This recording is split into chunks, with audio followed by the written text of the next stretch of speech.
An elderly Philadelphia woman murdered as her disabled husband screams for help. Tonight we have details on an arrest, and a sniper puts an entire South Jersey community on edge. Coverage you can count on, coming up next on KYW News 3. I am looking forward to my date with your daughter, sir. She'll be in very good hands, sir. My new Mazda Protege LX comes with dual airbags, power windows and door locks, cruise control, and room for 5. In fact, it has more room than a Civic, a Corolla, or even an Altima, especially in the back seat. Did I mention air conditioning and no extra charge plus cash back from Mazda for a total savings of $1,645? Hurry to your Mazda dealer and save $1,645 on a Protege. LensCrafters and the optometrists next door work very well together. I test for glaucoma and cataracts with every patient. And with LensCrafters' 1-hour service, we can almost immediately see the results of our work. LensCrafters, helping people see better, 1 hour at a time. The Kmart Spring Break. For hundreds of great price breaks all spring, check out the Kmart Circular every week.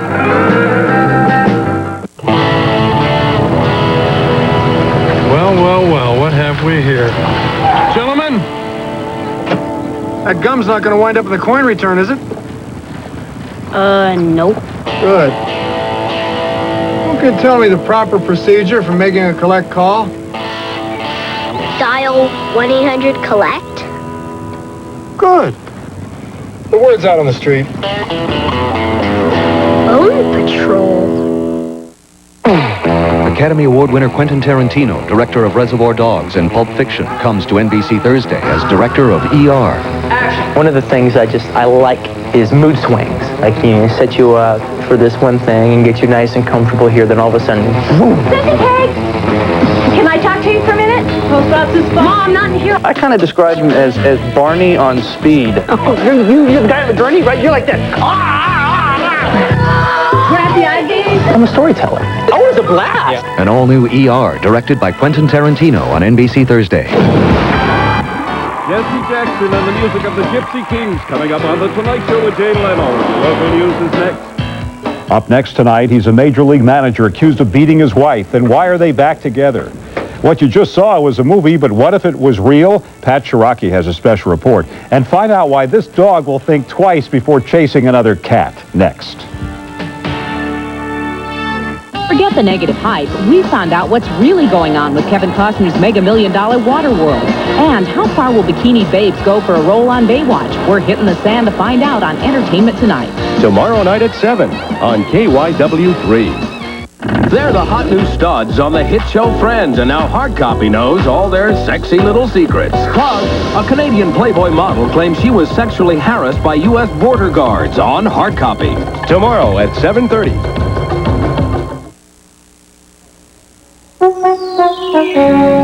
This is KYW-TV, Philadelphia. Now, coverage you can count on. This is KYW News 3 at 11. Good evening, everyone. I'm Larry Kane. A man who expressed shock and disbelief on News 3 videotape earlier today over the murder of a 69-year-old woman is under arrest tonight, charged with that killing. This is Juan Smith this afternoon near the crime scene in Northeast Philadelphia, walking with police to be questioned. Officers now say he confessed to the crime, and Smith has a previous arrest for burglary. Smith is identified as a healthcare worker who regularly visited the victim's house. In fact, he walked up to the house while News 3's Eleanor Jean Henley was there. Listen to his reaction tonight. You didn't know about the murder? Murder? Wolf? Paul? No, his wife, Nancy.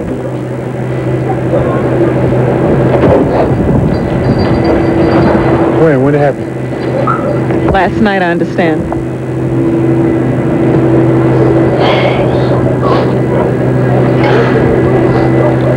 Can you turn it off, man? That was earlier today. Now he's charged with murder. The victim, Nancy Weldy, was stabbed to death in her Weymouth Street home in Philadelphia. Her 78-year-old disabled husband heard a commotion but could not come to her aid. The two suspects charged with gunning down a Franklin Township police officer are each being held on $2 million bail, cash bail, after being arraigned today. News 3's Stephanie Stahl reports to us This is not their first brush with violent crime.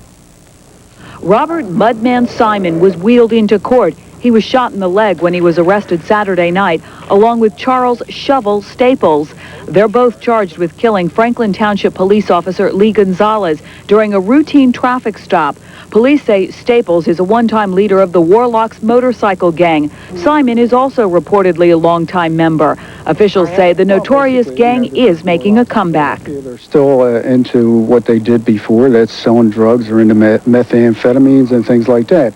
So they do have a criminal history. Simon is described as being a one-man crime wave. He was most recently convicted of killing 19-year-old Beth Duesenberg because she refused to have sex with Warlock gang members. Simon's record reads like this: arrests 26, convictions 9, jail terms 4. Simon had spent 20 years in prison. He was paroled from Graterford just 11 weeks ago. It seems to be the same old story in regarding the revolving door of justice and an individual being on parole for murder and should never take a place. Governor Ridge in Philadelphia last week, apparently feeling the same kind of outrage, has requested a complete report from the Board of Probation as to why Simon was paroled. So far, there's been no explanation. Police say the Warlocks are making a comeback in rural suburban areas like here in Gloucester County, New Jersey, over in Pennsylvania, in Delaware and Chester counties. And authorities say gangs and violence are no longer just a big city Philadelphia issue. They're out here in a big way now, in what most people used to think of as safe, friendly neighborhoods. Stephanie Stahl, News 3.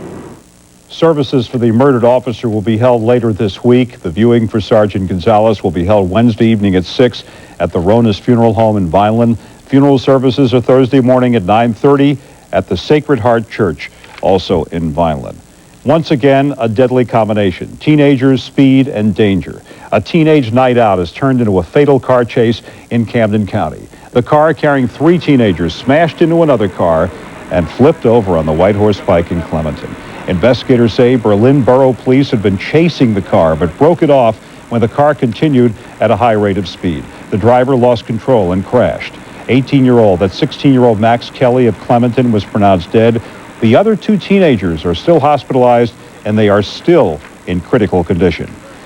This was a terrifying afternoon in Pittman, Gloucester County. Reports of a sniper turned a normally quiet neighborhood really upside down. News 3's Walt Hunter has the report tonight. Scores of police officers raced into Pittman at mid-afternoon, sealing off sections of town, searching with guns drawn for a man with a rifle who had raced through the gates of the sprawling Sony plant. He run right through here, right past us, and run right up the roof. I started to chase him and told the cops he was over here. Eyewitnesses say the gunman next climbed onto the roof of the complex where 350 people were working. I couldn't believe it. I never seen nothing like that. Ran over, the cops came into one gate. He ran up the steps. As SWAT teams arrived and heavily armed officers filled the streets of the normally quiet town, parents like the Baldwins rushed to get their children as schools let out. It's all deserted. Everybody's off the streets, waiting for him to be caught. It began, police say, when the gunman, hiding in the bushes along Route 55 here, opened fire in an apparent random sniper attack at a bike rider coming across this overpass. The bullet missed the bike rider, but it did strike this chain link fence along the highway. The shaken cyclist dashed to this nearby business, telling operator Wesley Tomasello to call police. You could clearly see the guy had a black hat on. I think he said he had jeans on, and also he was carrying a gun. 4 hours after it began, the manhunt was called off just after dinner time as the trail grew cold. However, police say they are convinced that the suspect, because of his knowledge